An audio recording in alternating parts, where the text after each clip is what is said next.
ഇല്ല. ഓക്കെ, എന്തെങ്കിലും കമന്റ്സ് ഉണ്ടോ? Good comments. പറഞ്ഞോ, ഗുഡ് കമന്റ് എന്താണ്? Family problems not share with others. എനിക്ക് അങ്ങനെ പ്രോബ്ലം ഉണ്ടായില്ല ഇതുവരെ. അങ്ങനെയല്ല, പ്രോബ്ലം എന്ന് ഉദ്ദേശിക്കുന്നത് എപ്പോഴും വലിയ വലിയ പ്രോബ്ലങ്ങൾ ആവണമെന്നില്ല.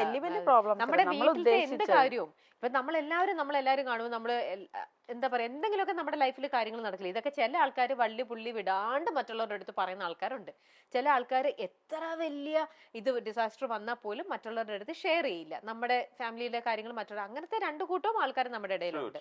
അതാണ് അപ്പൊ അത് പറഞ്ഞത്. നമ്മള് നല്ലത് പറഞ്ഞാലും അത് കേട്ടിട്ട് ഉടനെ അങ്ങോട്ടും അത് വേണ്ട, അത് ഞാൻ പറിച്ചോളൂ. ഓക്കെ, അപ്പൊ അങ്ങനെ ആയിരിക്കും ഇനി ചേട്ടൻ ചെയ്യുന്നത്. ഓക്കെ, അപ്പൊ എന്തായാലും വീണ്ടും തോൽവി ഏറ്റുവാങ്ങാനായി വികാസ് ഇവിടെ തന്നെയുണ്ട്. അപ്പോൾ അടുത്തത് എന്തെന്ന് വെച്ചാൽ ഇതിനകത്തുള്ള വേറൊരു പനിഷ്മെന്റ് ആണ്. പാട്ടൊക്കെ കഴിഞ്ഞു കഴിഞ്ഞാൽ അടുത്തത് ആക്ടിംഗ് സെഗ്മെന്റ് ആണ്. ആക്ടിംഗ് സെഗ്മെന്റിൽ ഡയലോഗ്സ് നമ്മൾ പറഞ്ഞു തരും, അതനുസരിച്ചിട്ട് ഇവിടെ ആക്ട് ചെയ്ത് കാണിക്കും. ഇരുന്നുകൊണ്ട് തന്നെ ആക്ട് ചെയ്താൽ മതി. അപ്പൊ ഷെറിലിന്റെ അടുത്ത് നോക്കിയിട്ട് പറയാ, നീ എന്റെ കാര്യത്തിൽ ഒന്നും ഇടപെടണ്ട, എനിക്കറിയാം എന്റെ കാര്യങ്ങൾ ചെയ്യാൻ.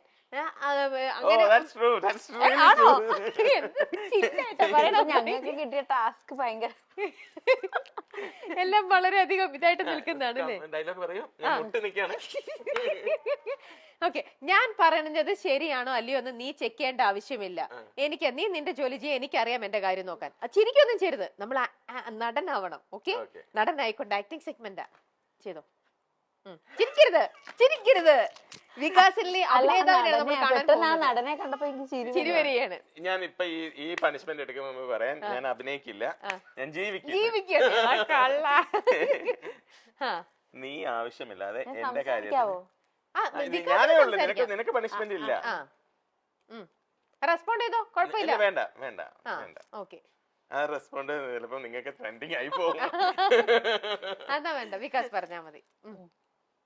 നീ ആവശ്യമില്ലാതെ എന്റെ കാര്യത്തിൽ ഇടപെടണ്ട, എനിക്കറിയാം എന്റെ കാര്യങ്ങളെല്ലാം പ്രോപ്പർലി ചെയ്യാൻ. മനസ്സിലായ?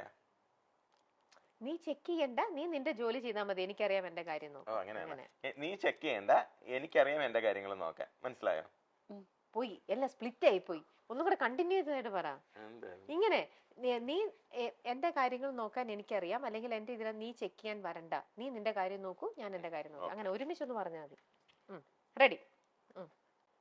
എന്റെ കാര്യങ്ങൾ ചെക്ക് ചെയ്യാൻ നീ വരണ്ട, എന്റെ കാര്യങ്ങൾ നോക്കാൻ എനിക്കറിയാം. മനസ്സിലായോ? ഓക്കെ, ശരി. എന്തൊരു ഗൗരവമാണെന്ന് നോക്കിക്കേ. നടനാവാൻ പറഞ്ഞപ്പോ എന്ത് ഇഷ്ടം നോക്കിയേ. ഇത് നടനായില്ല, റിയൽ ലൈഫിലെ വികാസാണ്. അത്ര റിയൽ ലൈഫിലെ വികാസ് എങ്ങനെയാണ്?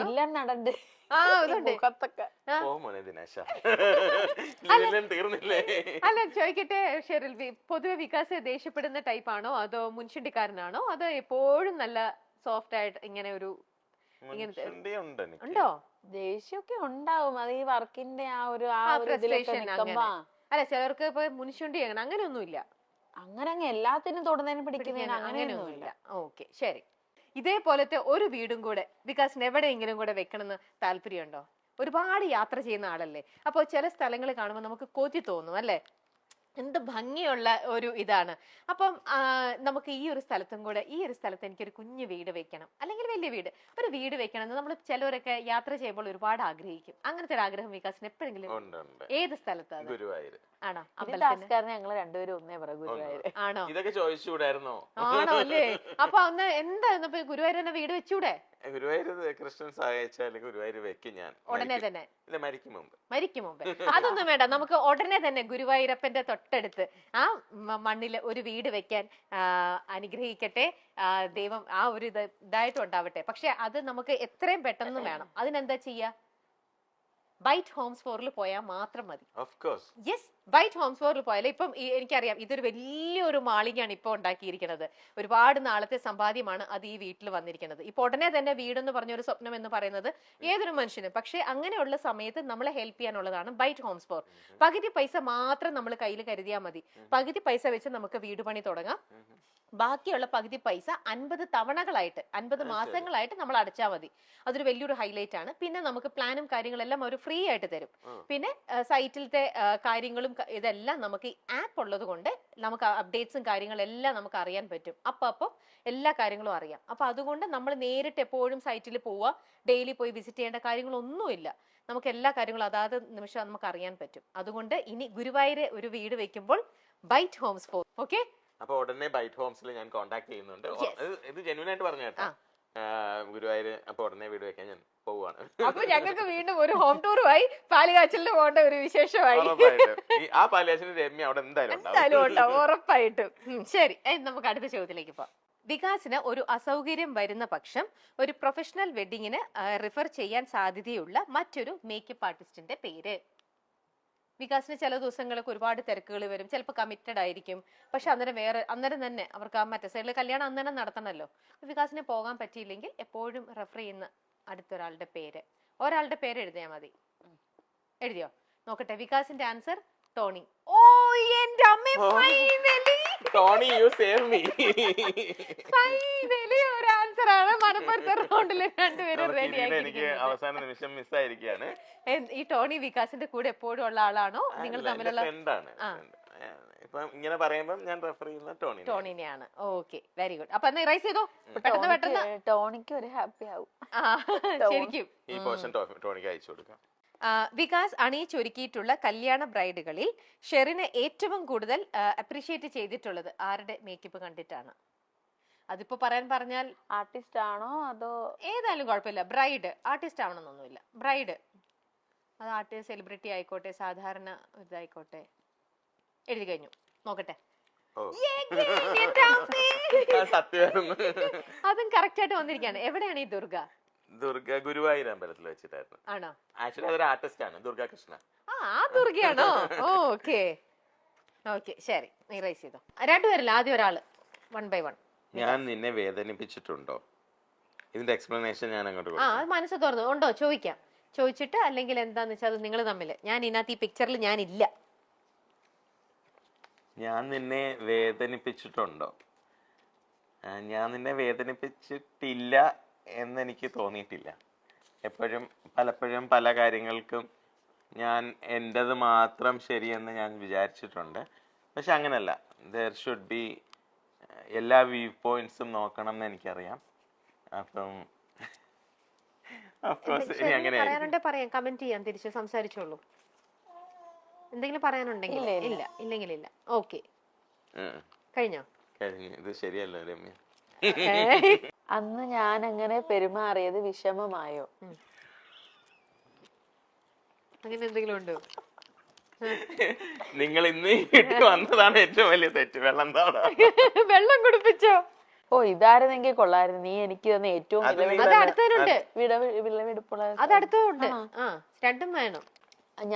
അന്ന് ഞാൻ അങ്ങനെ പെരുമാറിയത് വിഷമമായോ? ഞാൻ അങ്ങനെ മോശമായി പെരുമാറിയിട്ടുണ്ടോ എന്ന് എനിക്ക് തോന്നില്ല. ഇനി അങ്ങനെ എപ്പോഴെങ്കിലും ഞാൻ പെരുമാറിയിട്ടുണ്ടെങ്കിൽ ഞാൻ അതിന് പരസ്യമായിട്ട് ക്ഷമ ചോദിക്കും. അങ്ങനെ ക്ഷമയൊന്നുമല്ല, നിങ്ങൾ തമ്മിലുള്ള ഒരു കോൺവെർസേഷൻ അതേ ഉദ്ദേശിച്ചുള്ളൂ. ഇല്ല, ഞാൻ കാര്യകാരണങ്ങളില്ലാതെ ഒരാളെ വിഷമിക്കാൻ ശ്രമിക്കത്തില്ല. എന്തെങ്കിലും കാര്യങ്ങളുണ്ടെങ്കിൽ ഞാൻ അത് ഓപ്പൺ ആയിട്ട് പറയും. ഞാൻ അങ്ങനത്തെ ആളാണ്, ഞാൻ ഒളിച്ചു വെച്ച് പെരുമാറാറില്ല. ഓക്കെ, അതിപ്പോ തന്നെ നമുക്ക് ആ റൗണ്ടിൽ നിന്ന് അറിയാം. വളരെ ജെനുവൻ ആയിട്ട്, വളരെ ഇതായിട്ടാണ് എല്ലാം. ഓക്കെ, ഇനി അടുത്തത് വികാസിന്റെ അടുത്തത്. ഷെറിന്റെ തന്നെ അത് രണ്ടാമത്തെ പറഞ്ഞു. നീ എനിക്ക് തന്ന ഏറ്റവും വിലപിടിപ്പുള്ള സമ്മാനം. അത് എന്ന് വെച്ചാൽ ഞാൻ വലിയ പ്രഷ്യസ് ആയിട്ടുള്ള ഗിഫ്റ്റ് എന്താണ്? ആ ഗിഫ്റ്റിനെ നിങ്ങൾ എനിക്ക് തന്നു, നീ എനിക്ക് തന്നു. അത് ഇപ്പൊ ഏറ്റവും വിലപിടിപ്പുള്ള ഏറ്റവും വിലപിടിപ്പുള്ളതെന്ന് പറയുമ്പം നാരായണി തന്നെ. അതിൽ വലിയ വിലപിടിപ്പുള്ള ഒന്നും ഞാൻ കൊടുത്തിട്ടില്ല. ഇനി എനിക്ക് കൊടുക്കാൻ പറ്റത്തൂല. അവള് തന്നെയാണ് ഏറ്റവും വിലപിടിപ്പുള്ളത്. Very true. ഓക്കെ, ഇനി വികാസിന്റെ. Thanks for that. എന്നിൽ നിനക്ക് ഏറ്റവും അധികം ഇഷ്ടപ്പെട്ടത്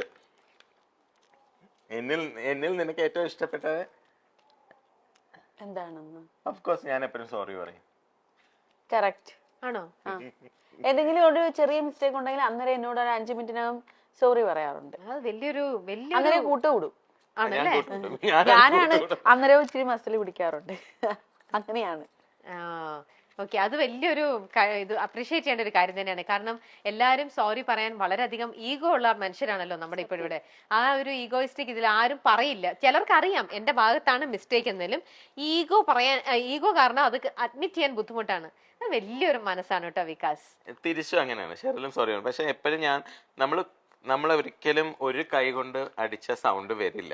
നമ്മൾ 2 കൈ കൊണ്ട് തന്നെ അടിക്കണം സൗണ്ട് വരാൻ. അപ്പൊ നമ്മൾ മനസ്സിലാക്കി. ബിക്കോസ് ഇതിപ്പോ എന്റെ 2ാമത്തെ ജീവിതമാണ്. അപ്പൊ ആദ്യത്തെ ജീവിതം എനിക്ക് പാഠപുസ്തകമായിരുന്നു.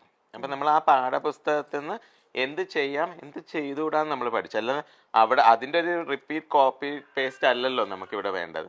അപ്പൊ ഞാനതെനിക്ക് പൂർണ്ണ ബോധ്യമാണ്. നമ്മൾ ഓരോ കാര്യങ്ങളും ചെയ്യുമ്പോഴും തെറ്റാണ് നമ്മൾ ചെയ്യുന്നതെങ്കിൽ ആ തെറ്റ് ചിലപ്പോൾ നമ്മൾ ഓരോ നിമിഷം നമ്മൾ തന്നെ ചിലപ്പോൾ ഈ നേരത്തെ ഷെറിൽ പറയുന്നത് ഞാൻ വർക്കിൽ ടെൻസ്ഡ് ആയിരിക്കും, വേറെ പല ടെൻഷനിലും ആയിരിക്കും. അപ്പൊ നമ്മൾ ചിലപ്പോൾ എടുത്ത് എന്തെങ്കിലും പറയും, പക്ഷെ ആ പറഞ്ഞു കഴിയുമ്പോൾ അയ്യോ അങ്ങനെ പറയേണ്ടിയിരുന്നില്ല.